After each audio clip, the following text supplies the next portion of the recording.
Salut mon pote, please note that the video that you are about to watch is directly extracted from my TEF exam training course that you can access on my website.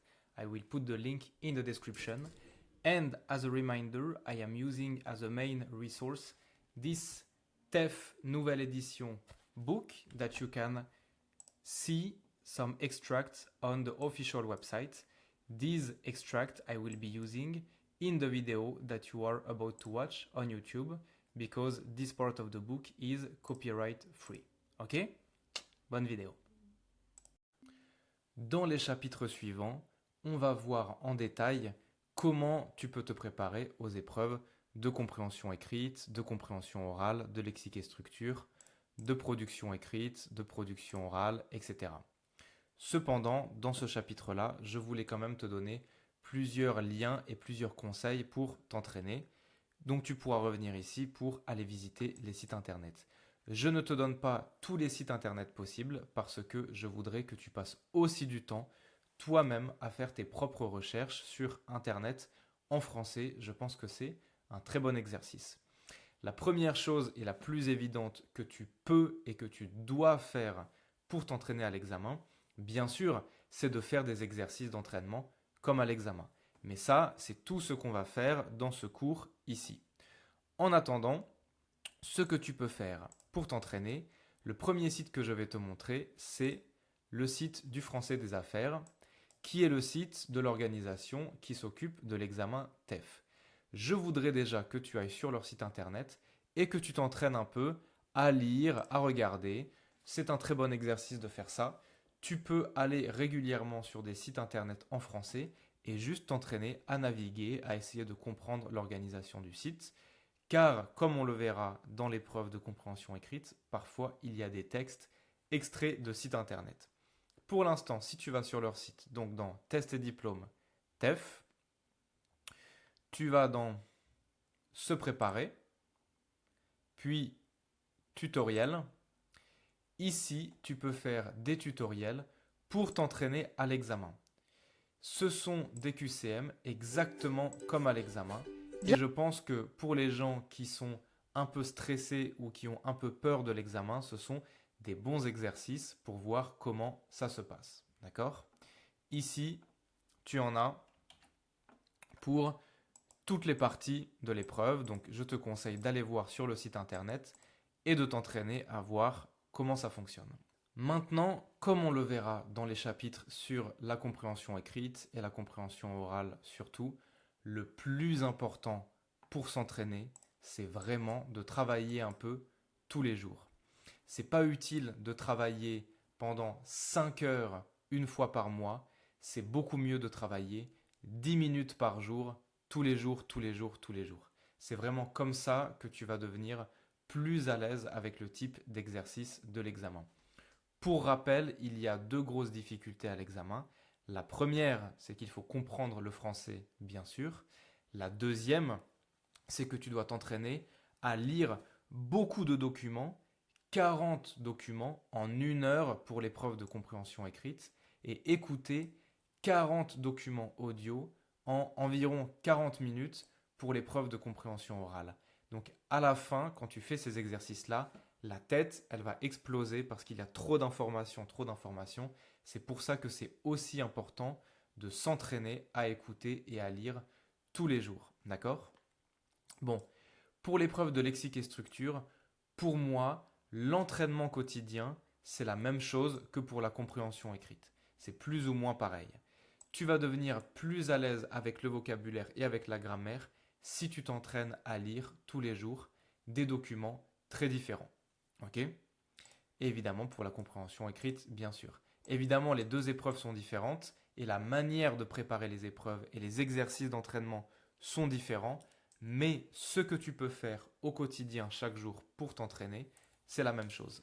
Alors, je t'ai mis plusieurs liens ici que je voudrais que tu ailles regarder. Le premier lien, c'est Quizik. C'est un site internet où tu peux t'entraîner à lire en français selon ton niveau. Par exemple, si toi tu as le niveau B1, je te conseille de mettre B2 par exemple. Et là tu peux voir, tu as plusieurs documents. Alors, il y a des documents payants et des documents gratuits, mais tu as déjà beaucoup de documents gratuits, comme tu peux voir ici. Par exemple, je vais ici. J'ai une vidéo, j'ai un texte, ok. Peut-être pas le meilleur exemple. Si je mets un texte sur l'Assomption, tu vois qu'ici, j'ai donc un texte que je peux lire et tu peux t'entraîner à lire ça, sachant que ce qui est intéressant sur ce site internet, c'est que quand tu cliques sur une phrase, bon, premièrement, tu as la description, la traduction si tu ne comprends pas, mais surtout, tu as les leçons de grammaire qui sont liées à cette phrase. Donc, ces exercices-là, je pense que ce sont de très bons exercices pour pratiquer à la fois la compréhension écrite, mais aussi la grammaire, d'accord? Parce que tu peux voir tous les points de grammaire qui sont abordés. L'autre intérêt de ce site, d'après moi, c'est que tu peux voir des documents très différents. Il y a des chansons, des choses historiques, des descriptions, etc. Je te conseille d'aller regarder. Tu peux faire un exercice comme ça tous les jours, par exemple, en essayant de bien comprendre le texte et de t'assurer que tu comprends bien la grammaire. Ok? Très bien. Je te conseille également le très bon site de RFI. Et d'ailleurs, tu verras que à l'examen TEF, dans l'épreuve de compréhension orale, il y a un reportage RFI. RFI, ce sont plutôt des documents audio, mais d'après moi, tu peux aussi travailler l'écrit avec RFI. Si tu vas dans les exercices de niveau B2 et que tu mets un podcast, tu vois que là, tu es censé écouter et qu'après, tu peux répondre à des questions, mais tu peux également, tu vois que là, tu peux On vous en parle écouter le depuis document, plusieurs jours sur RFI. La situation politique instable au Bangladesh après la fuite. mais tu peux également descendre, télécharger la transcription du document, et dans ce cas-là, tu as tout le document écrit. Ce qui, d'après moi, est très intéressant. Donc, des fois, tu peux utiliser le site pour écouter, des fois, tu peux utiliser le site pour lire. D'accord? Et en plus, tu as le vocabulaire en dessous. Très bien. J'en profite pour mentionner le site RFI, également évidemment dans les ressources audio. C'est un très très bon site pour pratiquer le fait d'écouter en français. Tu peux aller sur le site tous les jours, écouter un podcast différent. Et un des gros intérêts du site RFI, de leurs exercices, c'est que tu auras des accents suisses, des accents belges, des accents français, des accents plutôt africains, des accents québécois. Tu auras beaucoup d'informations différentes parce que c'est vraiment international. Ok? Je te conseille d'aller sur leur site et de regarder un petit peu tout, les podcasts, les exercices, etc. Pour changer un peu de type de ressources, je te conseille également de jeter un coup d'œil à des livres en français. Si tu as accès chez toi à une bibliothèque où tu peux emprunter des livres en français, je te conseille d'aller en regarder et de lire un petit peu tous les jours. Ou bien sur Internet, comme sur ce site par exemple, tu peux trouver des extraits de livres en français. Voilà. Tu peux chercher ce qui te plaît. Et là, tu as un extrait du livre en français. C'est suffisant pour s'entraîner déjà, essayer de comprendre. Et puisque c'est un livre, tu auras une grammaire qui est complètement différente des podcasts de radio par exemple ou des journaux. Par exemple, dans les livres, tu auras beaucoup d'imparfaits et de temps du récit. Donc c'est très intéressant au niveau grammaire et vocabulaire de varier le type de document. Très bien. Et enfin, des journaux. Là, je t'ai mis un exemple, c'est l'exemple du journal Le Monde, qui est un magazine très très connu en France. Évidemment, ce n'est pas le seul. Tu peux aller sur leur site internet et regarder des articles d'actualité. Donc, tu vas en apprendre plus sur l'actualité française et en même temps, tu vas pouvoir lire des articles avec un vocabulaire et une grammaire propres aux articles et au journalisme. D'accord? C'est tout pour les ressources écrites. Évidemment, il y en a d'autres, mais je veux que tu fasses toi-même tes propres recherches. Avec déjà ça, tu peux facilement passer 10 minutes, par exemple, par jour, ou bien plus, si c'est possible, c'est très bien, peut-être 15 minutes, 20 minutes par jour, à lire en français. Le lundi, tu lis un article de journal. Le mardi, un extrait de livre. Le mercredi, un podcast RFI. Et le jeudi, un extrait sur Quizizz. Et après, tu recommences et c'est déjà très très bien. Encore une fois, l'intérêt de ces exercices de lecture tous les jours, c'est vraiment de le faire tous les jours dans le temps, d'accord? C'est pas de le faire à fond, à fond, à fond pendant une semaine, c'est de le faire petit à petit, tous les jours, encore et encore.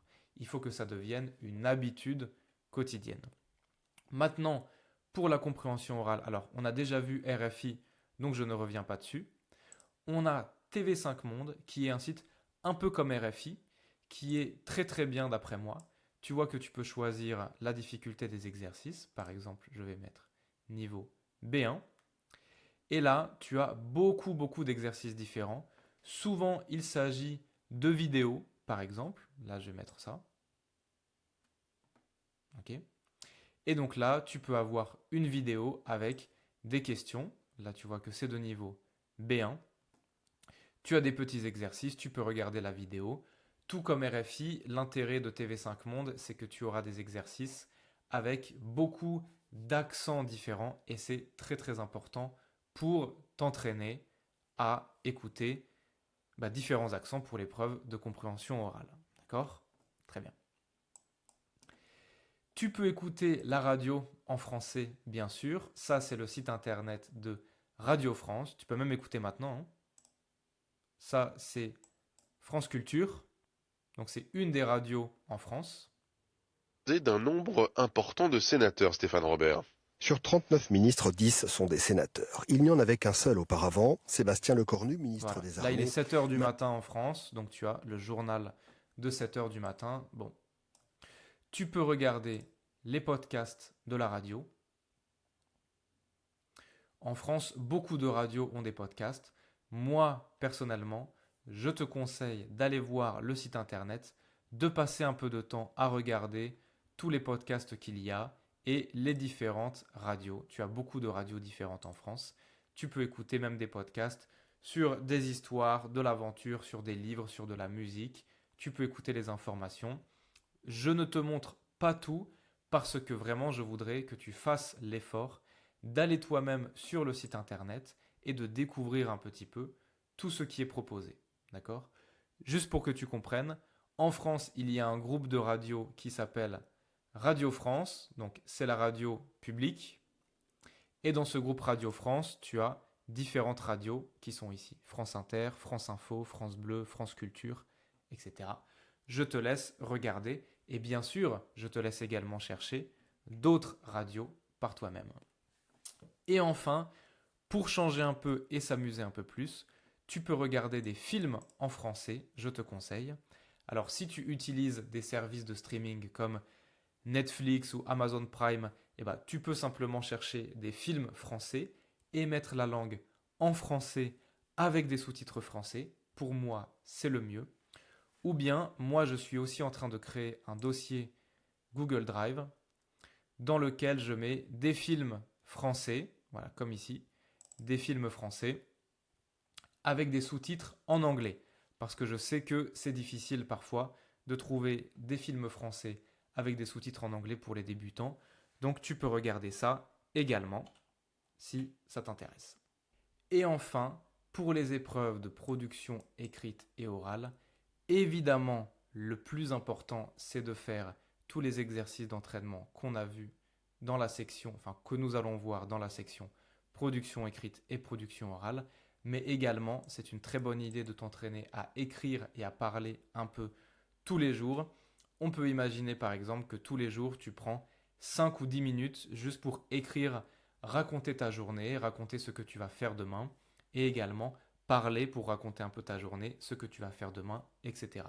Ce sont des exercices que, si tu veux, tu peux faire avec moi sur WhatsApp ou bien par email. Si tu souhaites, tu peux regarder le coaching avec moi, notamment pour l'examen TEF, pour travailler la production écrite et la production orale. Je te laisse regarder sur mon site internet. Ok? Très bien. C'est tout pour cette série de conseils, d'accord? Comme j'ai précisé, je ne te donne pas toutes les informations parce que je voudrais également que tu fasses tes propres recherches. D'après moi, c'est un très bon exercice en soi de faire ses propres recherches pour trouver des ressources en français soi-même. Si tu as la moindre question, demande-moi, je suis là pour t'aider. Bon courage et puis surtout bon courage pour tous les exercices qui vont suivre dans les unités qui arrivent. Allez, ciao mon pote.